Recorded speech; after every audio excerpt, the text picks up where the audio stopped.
All right. Just hey, we were just jamming to this. Welcome everybody. Hey, impromptu LinkedIn Live. Normally I'm doing these on Friday, but me and Anna have been connected for a while, and we always talked about, hey, let's get this live going. And I said, hey, how about let's do it?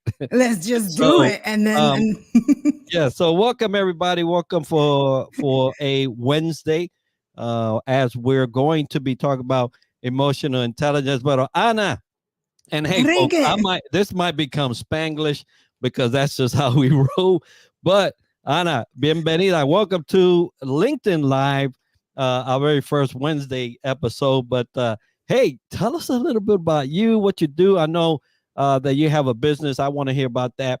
And folks, we're going to be talking about emotional intelligence. So it's going to be a hot and heavy conversation with some examples that we hope that you'll glean some information from. But Ana, welcome. Gracias, Enrique. Gracias por tenerme aquí. Thank you so much for having me here. Yes, so I am Ana Gil, and I am a premium headshots photographer, video producer, and educator. So I educate small businesses on how to use the power of video to market themselves and their businesses. So that is, in a nutshell, what I do. Outstanding. And I know that you have a very close relationship on the video side with Ecamm. I know we are on StreamYard, right? But we're gonna say Ecamm. That's what it is. I would love for you to share some of that experience that you have with them. But I wanted to ask initially, what got you into photography? What got you into video?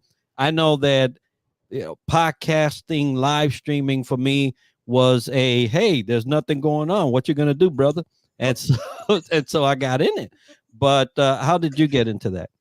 Yeah. So, okay. So you just got in it in 2020? I got exactly.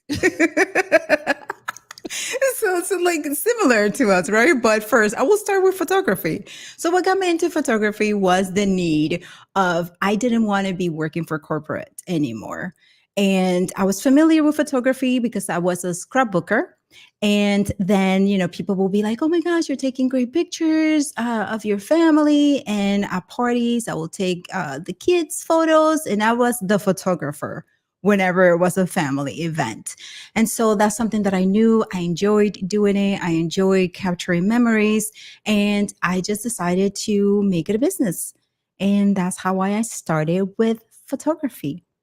Then that was in 2008. And so in 2015, when video started getting hot because Facebook released their Facebook Live. Remember that? Maybe you do.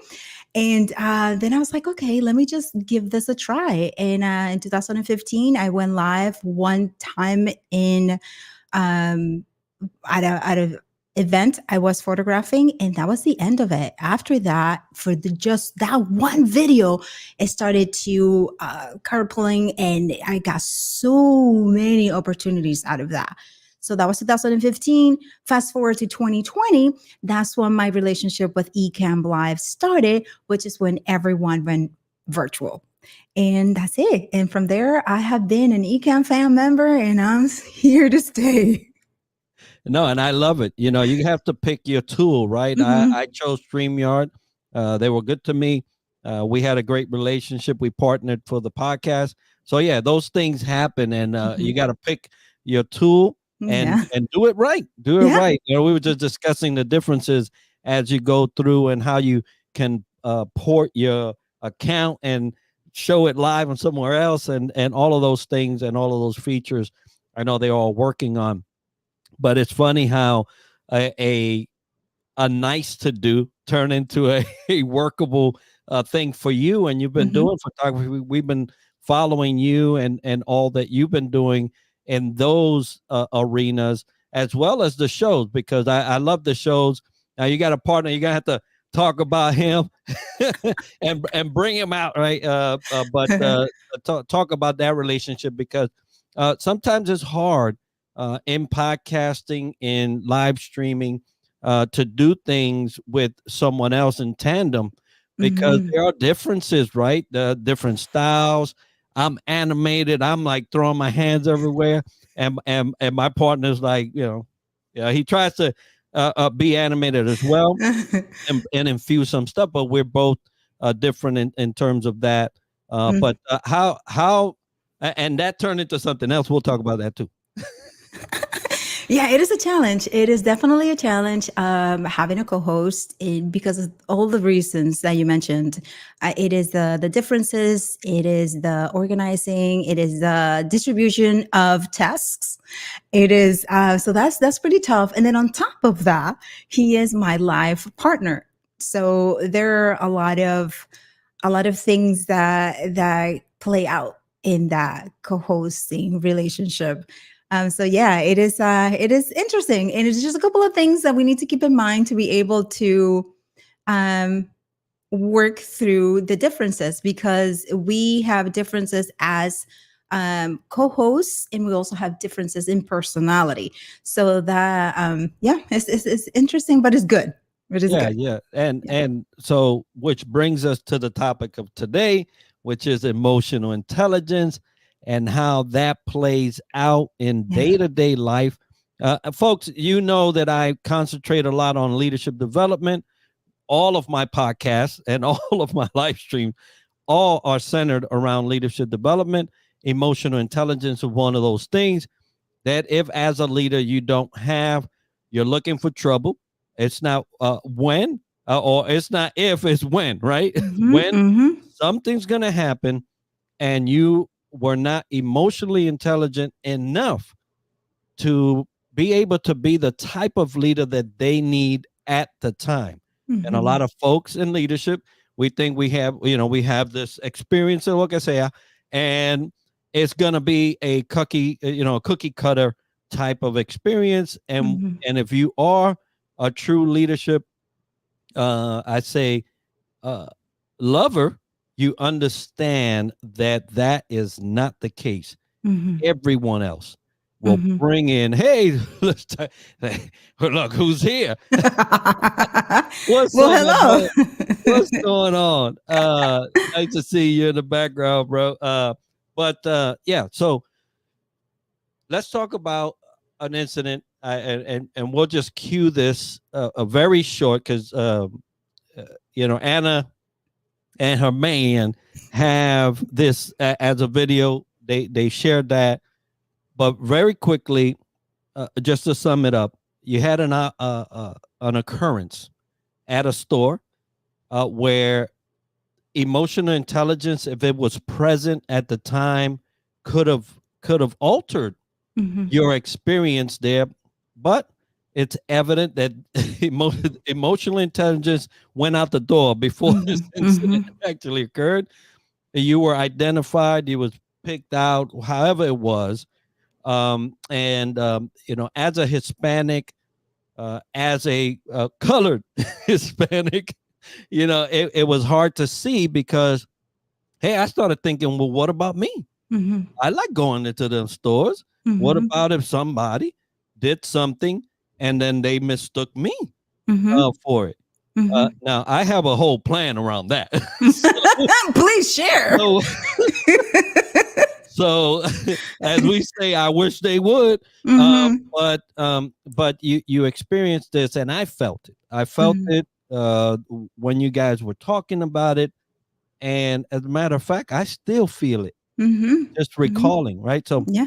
just take us through a short excerpt of that, and then we'll talk about emotional intelligence, how you think it Hmm. could have, it could have helped. Hmm. Yeah. And this is I haven't thought about this in a while. Hmm. But I say a while, it's probably like just a couple of months ago. But it's still, as you just mentioned, just thinking about it, it just gets my heart heavy because it was tough. It was the first time that I have ever experienced being profiled. So my future husband and I went to the store, and we were shopping for a Christmas tree, and there were two other females who were also shopping for a Christmas tree. So we got picked profiled because the cop in there, and the store manager said that we were working together to steal a Christmas tree, of all things. One Christmas tree. So it will take, I don't know, more than a person to steal a Christmas tree, I guess, in their eyes. And we got stopped, and we got actually accused of corroborating with them and stealing a Christmas tree. So that was pretty tough. They did not ask questions. They were not there was no intelligence whatsoever in the part of four to three people who were there. And it was tough. It was almost surreal. It's almost like we couldn't believe what was happening. Being accused of something that we were not even aware. I mean, like, looking back at how everything played out and what the people that we were seeing around, they were watching us. So if they were watching us and they were actually smart about it, and they had their training and they were applying the training that they got, they would have known that would not have happened. They would have known that was not okay. They were not going to do this. And if they had to, they would have approached it differently, which they didn't. So yeah, it was tough. It was pretty tough. And that's just me staying superficial right now because I don't want to go in too deep. Yeah, no. But yeah. So having that experience. Now, Mhm. I won't tell you that I have not experienced that. I was in Mhm. Japan, and Mhm. I'll tell you, I love Japan. Mhm. I love Japan. I would go back there, and even my son is like, "Hey, were we gonna live in Japan?" I would. I would live in Japan. Mhm. Um, but one day, I'm going into a bar, Mhm. and as soon as I walk through those doors, the guy's like, "No, you kind. No, you kind." I remember it. I can imitate it so well because it shocked me. Mhm. It shocked me. You So, know, but did he give you a reason? Like, well, you're in Japan. They don't need no reason. You you're there. You were the visitor, right? Whatever reason it was, I was just shocked yeah. because I grew up in the Bronx. There is Hey, no, there is no, you can't.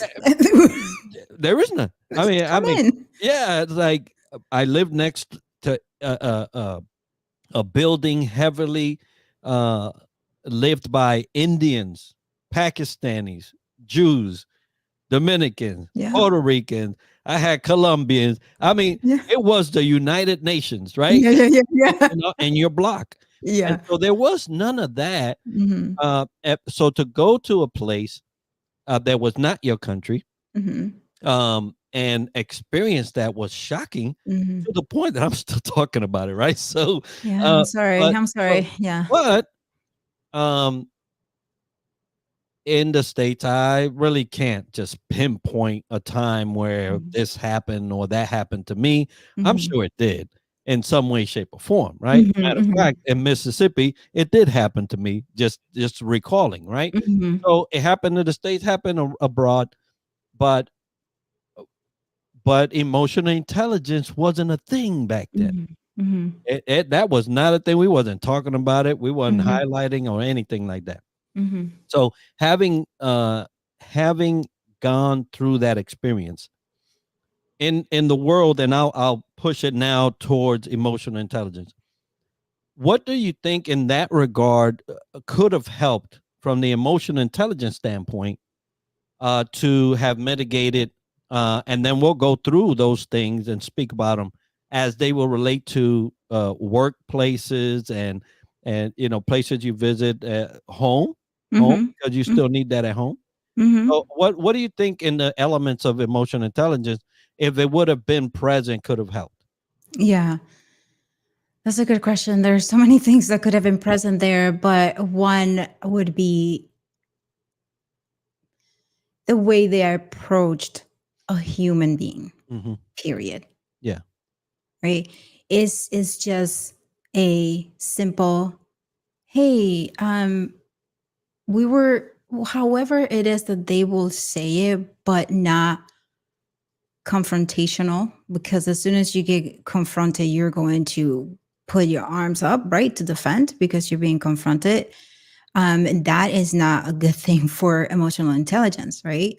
If you have a goal and you know what it is that you want, you need to go in intelligently to be able to extract that information.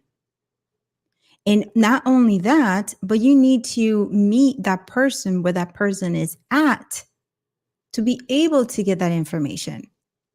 Because if you go in here, even if it's something that is true, you still need to meet them where they're at. Right? So in this situation, they could have just gone like, hi guys, just want to ask you a couple of questions. And oh yeah, right, we would have gone already. Oh yeah, of course. I mean, it was a cop and it was the store manager. Oh yeah, of course. Whatever they had to say. Oh yeah, we have some people there, blah blah blah. Do you know them? I don't even know how they would have, because it just makes no sense. Like, they said that they were watching the video. They watched the video. So if they watch the cameras, it makes no sense for them to come and approach us. They just it's still now, it just makes no sense. So emotionally intelligent people, they would not have approached us, period. That's what I would think, right? They will not have approached us at all. They just wouldn't. And that's just what, it doesn't make sense. So I don't think the incident should have even happened. It's just because of the cameras that we're watching. I just don't think that it should have even happened. They shouldn't even approached us. So I think we will have to like look at another example, because in this one, it just, I don't even know what to say about it. I don't even know what to say. They had the cameras. They were watching the cameras. They should have used their discernation or their training to be like, okay, these are not it. These are not it. So they just had another agenda, and this agenda, unfortunately, it was the profiling that they did. Yeah. So you mentioned something that's very important: is meet people where they are. Mm-hmm. Now, we'll focus on EQ now, to kind of push away from the incident, but meeting people where they are. And I've often told leaders, as I train leaders, Mm-hmm. if you don't meet someone where they are, you've already left them behind, Yes. Yep. right? Okay. Because you're in a position of observation or whatever, leadership development, whatever. You're in a position that may not be that person's current situation, and when you go back to where they are, you even the keel, right? Mm-hmm. You even the ground. Yeah, it's something both of you can work from. Um, do you have an example where uh, you met somebody where they were? Yeah, I actually do that all the time. I do that in business, because sometimes, for example, um, I'm photographing a high school senior, and the moms, right? I have to ask them questions to see what kind of help they need, right? So sometimes some moms come overwhelmed with all the steps that there are to for take having their senior being photographed. What do they need to do?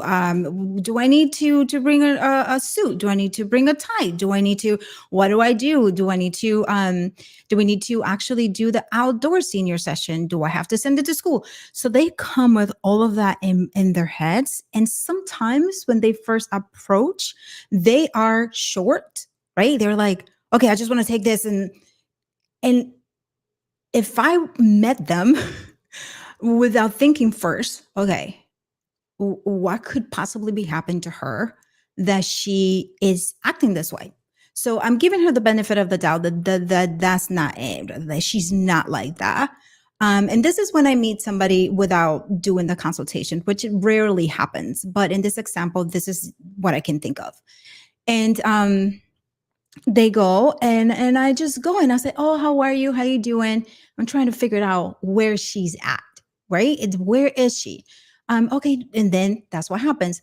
oh man, I don't know. And then he wouldn't wake up in the morning, and then I had to get him up, and I don't know why he doesn't help me. And this is for him. And this, right? So I'm like, okay, yeah, you know what? I get you. I understand you. Let me tell you, when I had my son and I started sharing my experience with her. Yeah, I remember my son was that like that. I was so overwhelmed about this, but don't worry about it. We're gonna take this care of this. We're gonna do this, we're gonna do this, we're gonna do this. And by the end of that conversation, her posture is better. The conversation is smoother. The kid who I want to take an amazing senior portrait of is calm because his mom is calm as well. So meeting them where they're at is not necessarily meaning, okay, she came aggressive and I'm gonna meet her aggressively. No. What got her there? What was the story behind it? You need to find that out to be able to then emotionally, right? Okay, here we are. This is the goal. She's here to take a great portrait of her son or her daughter to celebrate them.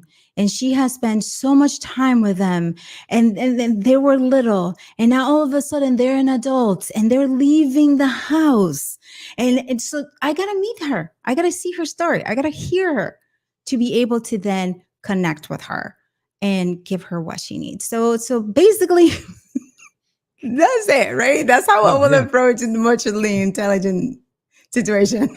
Well, we know how good or how much awareness does Mhm, in terms of that you know provider client type of relationship. mhm, Uh, and as it ties into emotional intelligence, self awareness is probably one of the things that we more than likely will say is vital for you to even go on to any other attribute of emotional intelligence, because you not only have to be aware of the situation that you're dealing with, but you also have to be aware of how you, mhm, as an individual, mhm, are going to do something about the mhm. situation, and then not let the situation then take over you, and Yeah, then you lost it, right? So exactly. self-awareness and recognizing and understanding your own emotions, Mhm, reflecting on your own behavior and mhm. impacts, acknowledging your strength and weaknesses for that situation. And as leaders, we all understand that those are different at a person's moment, not Mhm. at a moment, because sometimes nothing happens, Yeah. but at a person's moment, you got to be ready. So, Yeah. how, when we talk about self, there's self awareness, but I just mentioned knowing and understanding your own behaviors and impacts. And one of Mhm. those things that normally will get us off key or off center is that. So, how do you feel about self regulation, right? Keeping yourself, and as Hispanics, ay bendito, right? Because we run hot. We come we hot we already. run hot already. And so what do you say about self regulation in terms of EQ and being able to do something good from the moment that you have the opportunity? Yeah. Enrique, that is a great question. Great question, because emotional regulation is what's going to rule an outcome. It's what's going to determine what happens in a situation, in my opinion. Because we always have two choices, right? We can either go hot, so we can either respond with the what is it? A bucket of water or or Uh, gas. we can do that. There's a term for this that is escaping my mind right now. But we could either reply with emotionally intelligently, right, or we cannot. We can reply with the other. So there are always these two truths, right? There's two paths. So it's like, okay, this person is coming really hot at me, and I don't know anything about them. And that point, for example, I'm not interested in learning any of that. So I'm just going to relax, because one, if I meet her where she's at right now in the terms of the hotness, right? And the emotional state that she's at, or that person is at, it's not going to be good, because it's going to be two fires, right? It's going to be two fires. So I can be fiery, or I can be like, okay, yes, okay. Well, how would you like me to help you with that? How can I help you with that? Honestly. And when people are so hot-headed or emotionally compromised, they are expecting that fight. So if you go in the opposite, it's gonna take them aback, right? But you also have to go, when you're asking, how can I help you? It's not, how can I help you? Because that's confrontational, right? So you just go, how can I help you with that? How do you see me helping you?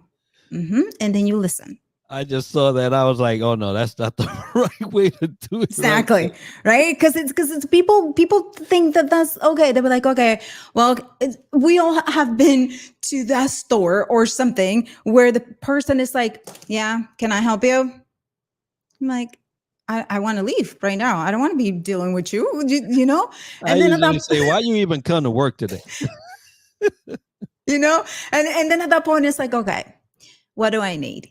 I need this. There's a huge line back there. So how do I approach this? So again, we use emotional intelligence every single day, every single moment.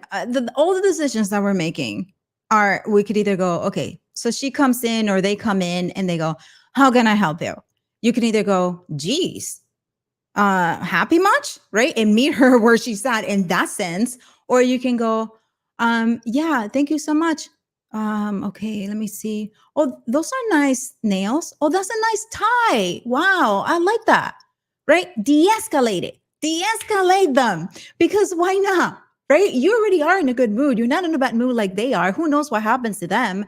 But if you can make the situation a little bit better by just saying a couple of words that are meaningful, like you got to actually find something that is good about them, because everybody has something that is good about them. And you can quickly scan it and find it. It could be the nails. It could be a pen. It could be a picture in the background. It could be the hair. It could be a shirt. I mean, whatever. Just pick something that's going to elevate and de-escalate. Right?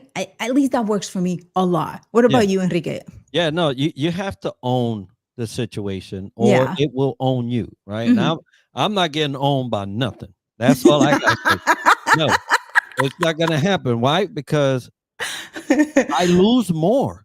Yeah, exactly. Right? If we're playing a losing game, I'm not looking to lose more than I'm already set to lose. That's it. And so having the opportunity to self-regulate is an actual weapon for me, where I can say, hey, I understand that this may not be an ideal situation, but brother, you're not going home in the negative.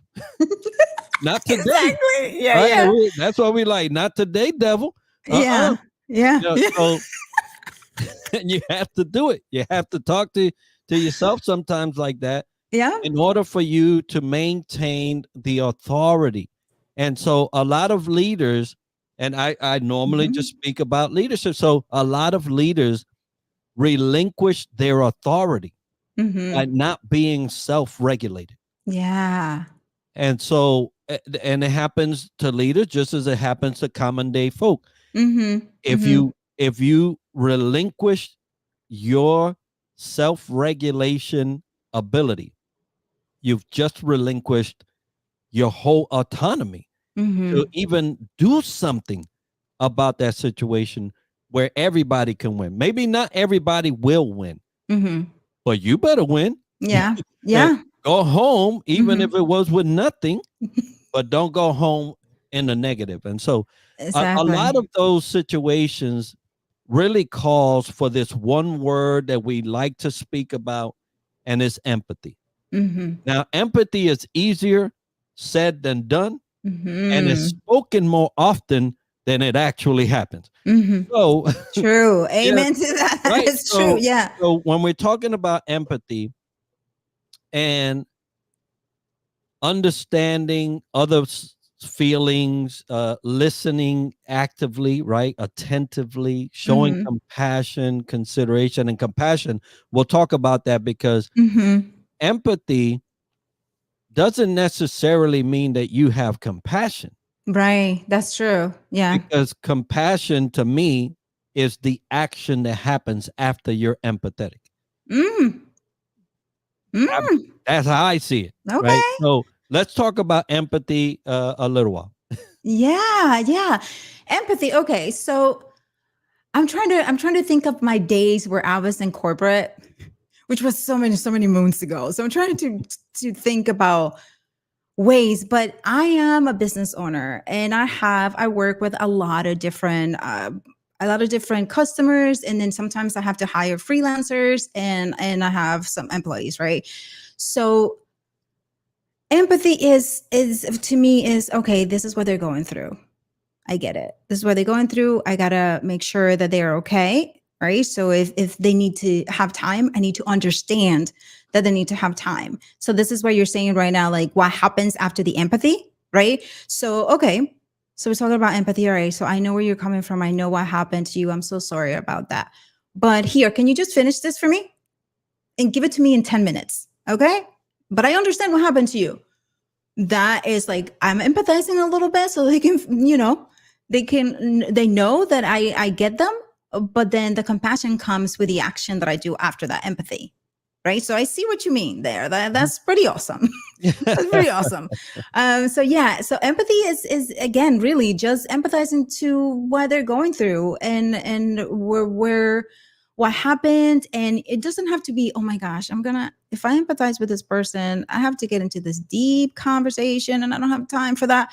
Like that's not it. You can give a little bit of empathy in making somebody else feel better just by acknowledging what has happened to them or what they're feeling without having to go deep into a conversation about it. If it's um, an employee leader situation, right? What do you think, Enrique? Yeah, no, well, when we talking about this specific thing, when I think about the levels of care, right? When you talk about, so you got sympathy, right? Mm-hmm. Man, yeah, that's tough. Mm-hmm. Yeah, that's tough. Empathy says, "Wow, that's tough. Is Mm-hmm. there anything that I could do to help there? Because I feel that, man. Mm-hmm. I feel that, and it's driving me to do something." Mm-hmm. You have compassion. Compassion is what happens when you put your hand to the plow, as we say. I hear you. Oh my goodness, that's terrible. Can I help you? Now let me act Mm-hmm. on that Mm-hmm. empathy that I just felt. Mm-hmm. That is compassion. Sometimes it's not even asked for, Mm-hmm. right? A person fell. You went out, you reached a hand, you helped them come up. You went from sympathy, empathy to compassion, right? All in one, Mm-hmm. right? Or you could have said, diantre, se partió el hocico, right? That person, woo, man, he cracked his head on that one. I feel bad sometimes when I think about my in New York, snow falls, and one time my mom fell, and I was like, oh Oh snap, shoot. dang, I didn't go to simple. Oh my God. I You didn't just go to. cracked up. I didn't go. I didn't go to empathy. I believe I did help her up. I mean, But she hopefully was you look. did. She was looking like, bro, don't do it. And I was like, "Mm, ma, Un pero zapatazo. tú no viste cómo te caíste." So a lot of times we think that we're going to the compassionate route, but we stopped off at sympathy. Mm-hmm. And sometimes we think we're empathizing with people, but we just acknowledge that it happened. Mm-hmm. Mm-hmm. And so you have to know that there's an escalation, as it is when we're talking about you coming at me hot. There's an Mm-hmm. escalation of what you can do as a human towards another human Mm-hmm. in the realm of care. Yeah. Right? Acknowledgement is first. That means that you care enough to acknowledge. Mm-hmm. Sympathize. empathize, and then compassion is the actual action. So and I wonder, of those listening, where in that spectrum do you reside, or is it momentary? Right? Is it Yeah. is it by situation? Yeah.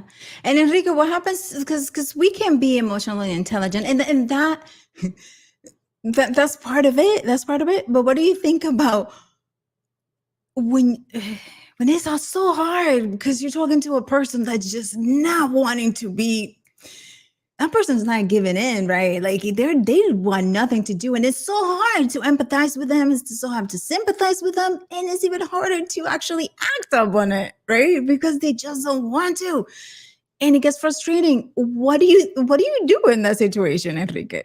Yeah. Well, so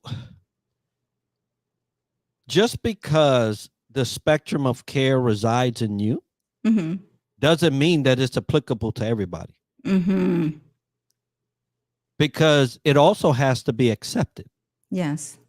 So you could be fully able and capable of going all the way to compassion, but if the person is not willing to receive, Mm-hmm. they could never get that from you.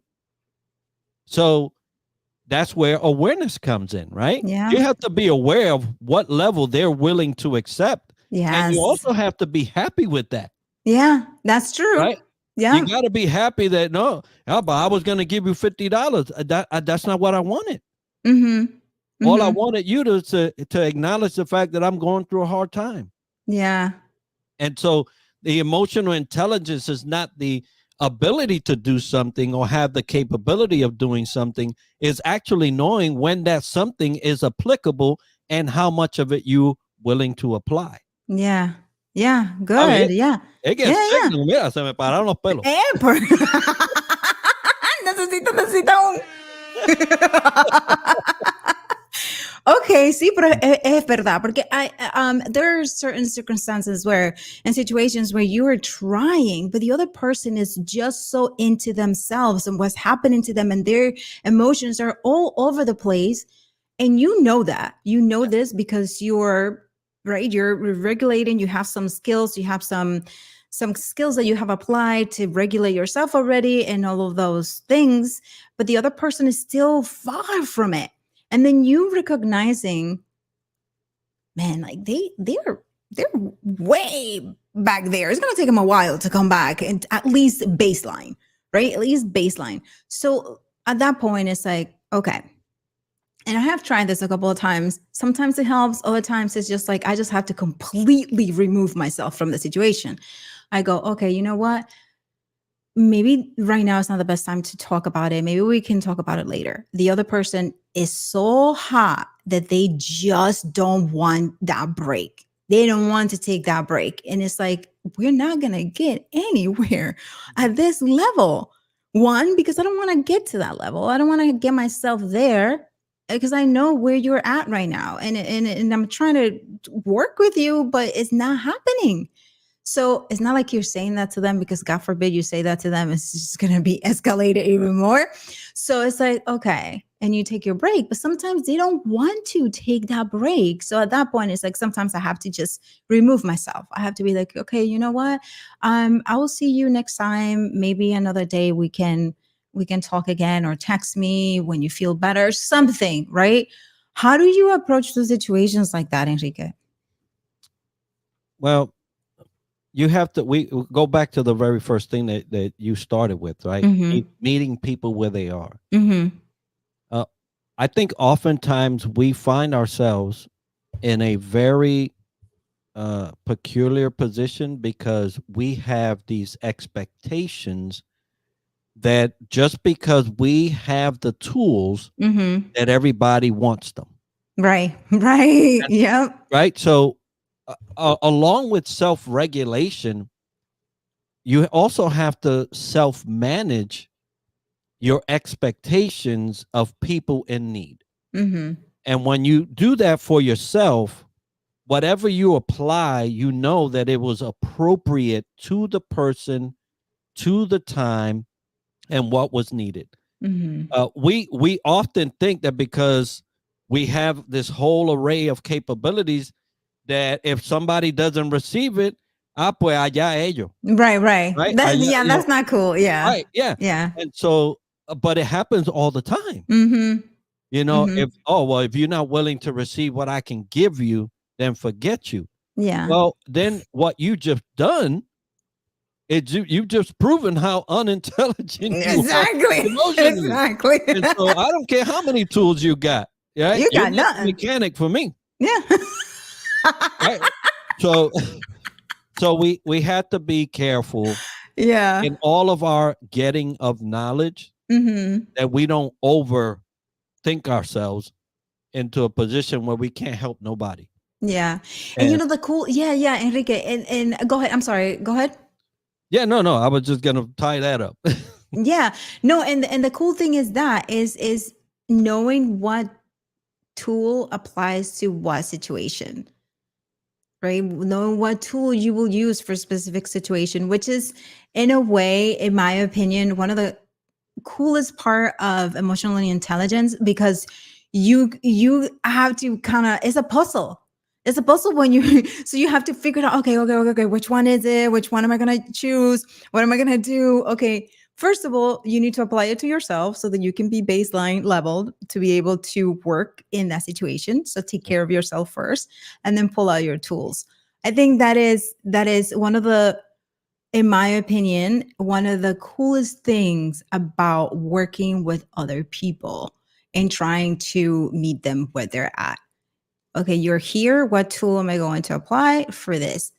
And the tool that I'm going to apply, I'm going to do it authentically. I'm not going to come in as a textbook, right? And just not have that emotional part of it, which is another conversation. Yeah, no, I heard somebody say if all your problems look like nails, you'll use a hammer. Hmm.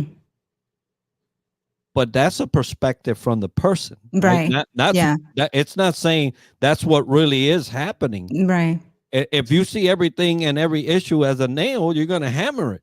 Because you don't even, is that's a great analogy. And because you don't know if the nail wants to be all the way in, or you don't know anything about that nail. No, you don't even know. Now they have nails that look like screws. So so figure that one out, right? Yeah. But the point is, Hmm. as the person that is wielding this sort of EQ, number one, you better know what that you really have it, because Hmm. people out there will tell you that's not emotional intelligence, Hmm. not one bit. Hmm. And so no matter how many books and conferences and studies you do on EQ, if Hmm. you can't do it and apply it to yourself, Hmm. it's not going to be any good. But Right. when you treating people and situations, it all can't be looking the same, Hmm. because then you'll apply the same tactics. Yeah, I had a young man. He just didn't show up to work right. Hmm. It was always late. I mean, Hmm. 5 minutes, 15 minutes, 2 minutes. It didn't matter. It was Hmm. after the time, right? And Hmm. so an individual came to me and said, "Hey, I'm having a problem with this. I need help." So I said, "Okay, let me talk." So, hey, yeah, what's going on, man? How's Hmm. everything? How's everything? Oh, great. Oh, well, if everything is great, can you explain to me? If everything is great, or is it not? Hmm. Tell Hmm. me, Hmm. because I'm asking you. And Yeah. so we got into conversation. I spent several weeks with him. I mean, I got him down to like 5 minutes. And at the end, I was like, man, you're so close. You're so close. Can you give me can you leave your house 5 minutes earlier? Hmm. And this will be a done deal. Hmm. He said, absolutely not. I said, oh, like you're not willing to leave 5 minutes earlier? He goes, no. I said, okay, well then that's the end of that conversation. All right, what's next? And he's like, but I said, what you have to realize is that I have a lot of tools that I can apply to your situation. I Hmm. can help you develop plans. I can help you get this in place and that in place. I can teach you these things. but I can't teach you to be willing. Yeah. Yeah. And the issue with most things is Mhm. that you are dealing as a human with another human that has the ability to will Mhm. their actions. Mhm. So when we talk about being aware of the situation, that's why I asked. Mhm. I said, "Are you willing?" He said, "Absolutely not." And then I dropped it. What? So what happened? Why did he get What let happened? go? Like, Well, what happened was that the understanding was that, hey, we have a time period to work this. At that time, if you can't get to work on time, they're they're just gonna terminate you, mhm. because you not only can't you do it by yourself, but you can't even do it with help. Mhm. Oh So my they're gosh. not Okay. willing to support that. Right. And so yeah, the person moved on. But Mhm. guess what? In the other place, they were on time. Mhm. So, and that's a good point. Not all Mhm. your battles won will be right now. Right. And so Right. as a person that's teaching people, you also have to understand that they're still learning. It just may take a little more. Mhm. They may Mhm. not be in the same place, Yeah. but that's okay. You didn't fail. Mhm. They're doing it over there. And the young man wrote me and said, "Hey, thanks, because yeah, it didn't work out there, but it's working here." I'm like, "Oh, Yeah, so cool." it had to have been something with maybe he had children or maybe he has somebody, I mean something that wasn't working with that employer, right? Yeah, it whatever it may have been, Yeah. the point is that we can't will people to do anything. Mhm. They Mhm. have to. And Yeah. so when we're talking about emotional intelligence and the applications of all the things, managing stress, conflict resolution, you talk about continuous improvement, because you Mhm. have to continue. That's not, "Oh, I Yes. got it. I got the Oh EQ my gosh. certificate. Okay, go ahead. Yeah. We'll see That's you here next year." yeah, exactly. Exactly. That's one of the things that I get so for like that's really it's a frustrating part of that I feel when people go to trainings and then they are done with the training and they feel that or I got this. I got this. And then they don't practice it. They don't put it into practice and then find themselves in the same situations that we're with and worse, right? Than when they first started learning the skill. You cannot, right? As they say, therapy or training starts after you're done with the training.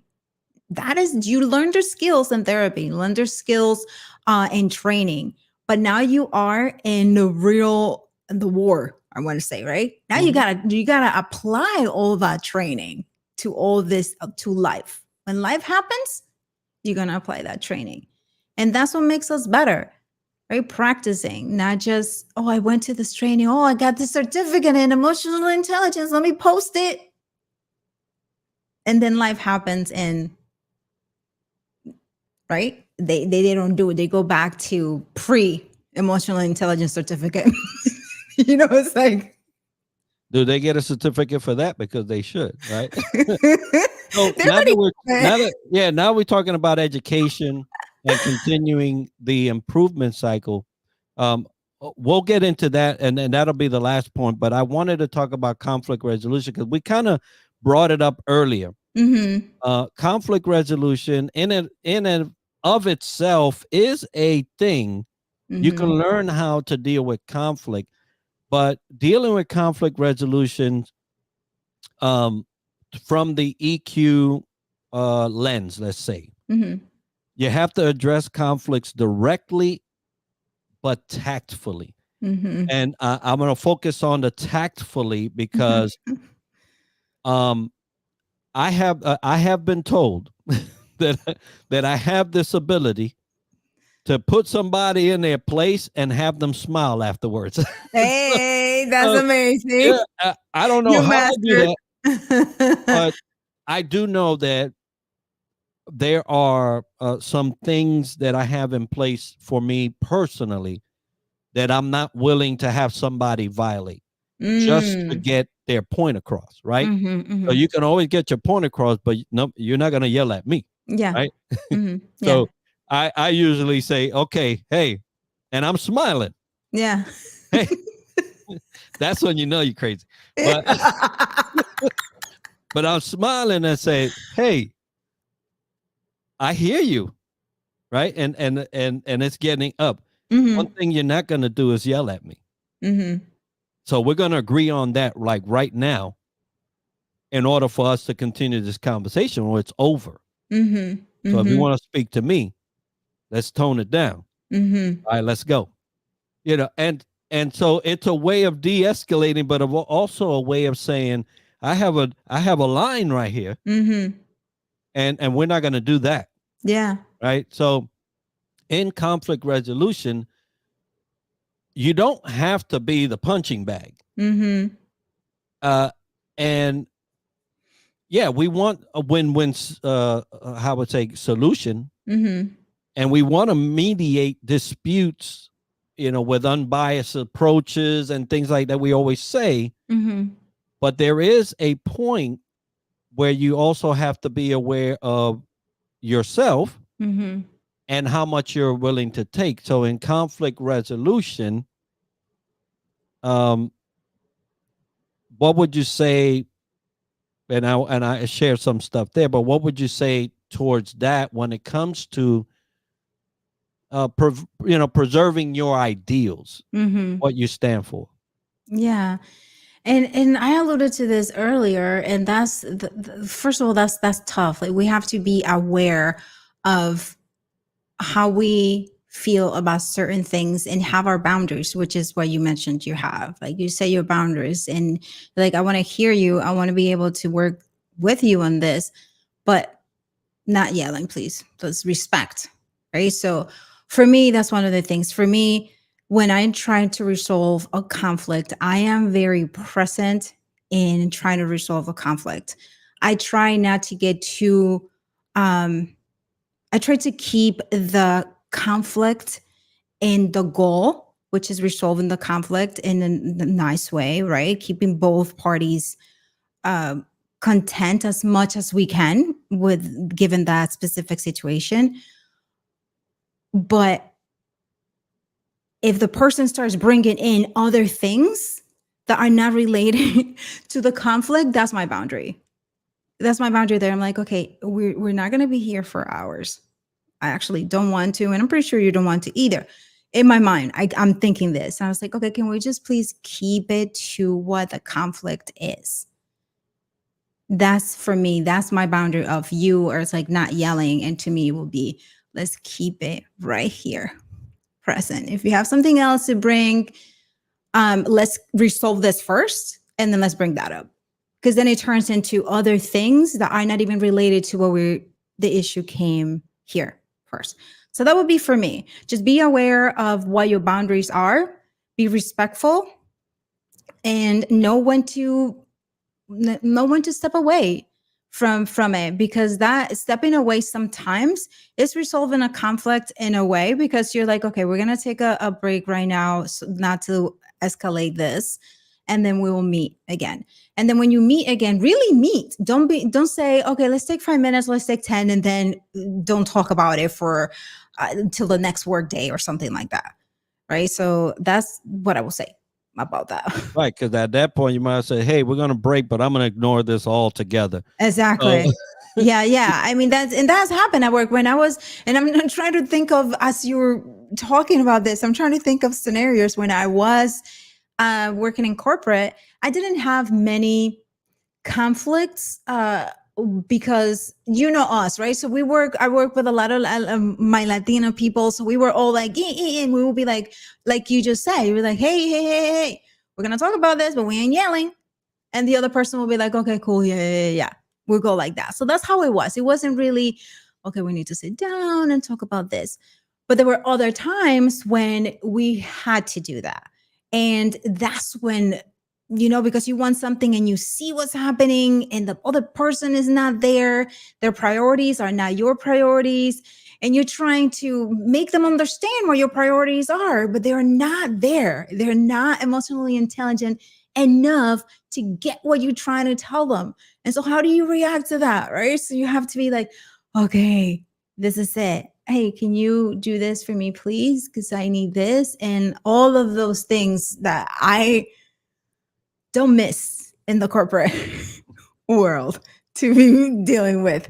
But yeah, we have to sometimes we have to just set our boundaries. Not sometimes, I will say we have to set Yeah, our boundaries when it comes yeah, to conflict resolution, right? yeah, definitely. Yeah. Or you'll get hemmed up into something that is emotionally you know, not restrained, right? Right. And you don't ever want to be in that. So we'll finish here with the improvement piece, because we mentioned going to a place and getting certified or getting the education is all great. It has to be applied to first, Mm-hmm. right? In you, and find out what relationship you have with EQ and how you're going to do it. Mm-hmm. But seeking feedback for personal growth is a way. Engaging in what we call lifelong learning, because really, when in life would you not be uh, necessitating a education in something, right? you, Yes. you you will always need to educate yourself, Yes. uh, but more importantly is adapting and growing from these experiences. Now, there's a lot of things that we covered throughout this whole hour that we've been talking, but nothing trumps experience. And you know, saying you could do EQ and thinking you can, and actually having it occur, and you say, "Wow, I Mm-hmm. thought I knew, but I Right. really don't," Yeah. or "Wow, I really pulled that one out, and Right. thought that I have forgotten about that." Because it Yeah. happens, right? Yeah. So, in terms of continuous improvement, what do you suggest um, that people would do? I mean, there's so many things that you can do. Yeah. I will say first thing is just becoming aware of the things that you want to learn. Right. So there are certain things that are in us because that's the way we are. But that doesn't mean that we cannot get better at that or improve. It's not going to, if that's the way we are, for example, it is a core character thing, but it doesn't gel well with other people. You need to constantly be practicing that skill, right? Because you want to get along with people, but you have been hearing this from people that whatever that is, whether that is, oh my gosh, you talk like you're fighting, or um you're whatever that could be. If you hear it from a lot of people, then continue to practice that. Look for resources that are going to help you get that practice and actually practice it, because we are going to be we are humans, we're all humans, we all have our quirks and our things that we need to work on, and we need to forever practice that thing which is in us, right? So is we're working against something that's us, and we learned, and not something that's us, but something that we learned, and we need to unlearn that because it's not bringing us anything good, right? So I don't know if I explained myself correctly there, Enrique. Yeah, no, I believe that you did, and as you was talking, I was just thinking about the possibilities of our upbringing. Mm-hmm. My wife would be like, "Babe, you're yelling," Mm-hmm. Mm-hmm. Mm-hmm. but I'm talking passionately. I'm talking about this thing, and she's like, "Baby, you're yelling." And then there'd be some other days, and she's telling me, I'm like, "Mama, you gonna blow my My timbre. yeah today?" But and so it's because in our culture, Mm-hmm. it seems like the louder you speak, the more passion behind it. And it that from the leader standpoint, especially when you're talking about a complement of employees that may be from around the world, Mm-hmm. you have to get smart on that. Mm-hmm. That just because this person is using their hands every time, don't mean that they're throwing punches, right? Right. Yeah. it's just, da, da, da, da. Just And stay you're away like, a little okay, bit. that's how they talk, and Yeah. a person may be loud in volume, but they're not really meeting screaming. And Right. so these are things that you have to become aware of as well, on top Hmm. of emotion, because you may mistake that Hmm. for something that it's not, Yeah. especially from the Hispanic community. uh, we started this conversation that we run Fire. hot. We run hot. Exactly. Exactly. And that's the thing. And it also, on the other hand, right, on us, we know we're like this and we're fiery, and other people know that we are fiery. That doesn't mean that they have to 100% accept, like, oh my gosh, Yep. we can regulate, we can tone it down a little bit, right? So we can be like, all right, so let me just, like, and that's the thing that I mentioned earlier. That's who we are, but let's just tone it down a little bit to be able to, right? It's not that we are stopping being who we are. No, we still are who we are. We're just what you might call it, dressing it up a little bit. Transform, right? Exactly. Yeah. Transformation is going from one state to the other. Mm-hmm. You don't lose, like a butterfly did not stop being a caterpillar. Right. Let me get that straight. Say That, it. that caterpillar transformed Mm-hmm. to meet the needs at that time, and it had to fly. Yeah. It couldn't stay a caterpillar, but the essence of that caterpillar are in the butterfly. That's it. Woo! Yeah. Oh, girl, don't That's make me it. sad. I'm Woo! preaching. But it's true, right? It So, is true. and in EQ, you're not changing. What you're Right. doing is you're transforming. Mm-hmm. You're getting better. You're becoming more adapted to the situation and the time at hand. Mm-hmm. And so I encourage everybody to do that. Ana, it Enrique. has been a pleasure to have you speaking about this. Thank you for sharing your story and how to overcome that through EQ, folks. I have been blessed to have her. We've been talking about this for so long, but it finally got done. And I hope that you've learned something. I want to remind folks that on DTLW Podcast, our YouTube channel, we're looking for 700 subscribers. We're about 40 some odd shy from 700. Why is that important? Number one, for the support, but number two, when we get to 700, we're going to give away a signed author or an author signed leadership book from one of the guests from DTLW. And the next one is one from Anthony Trucks. And if you know anything about Anthony Trucks, the brother is fire, and he has made his book available. So I would love to give that out. That happens when we get to 700. So we appreciate that support. And we are also streaming this not only on YouTube, Facebook, LinkedIn, but also Parade Deck, which is a platform for military spouse, first responder creators. And they are hosting us, and we thank them for that. But today Nice. it's been all about Ana and her wonderful Tubi. He's around there somewhere. But we love to have him on sometime in the future. But Ana, thank you so much for being with us and sharing your knowledge on EQ. Thank you so much for having me. This was fun. I enjoyed our conversation. I'm going to have a lot to think about, and I'm going to watch the replay because we mentioned a couple of great things here that I haven't touched on in a while. So thank you for this, Oh, Enrique. great. And anybody, if you don't catch this live, it will be on replay right after this show. But have a great Wednesday and the rest of the week. We'll see each other on Friday. All right. Happy Juneteenth.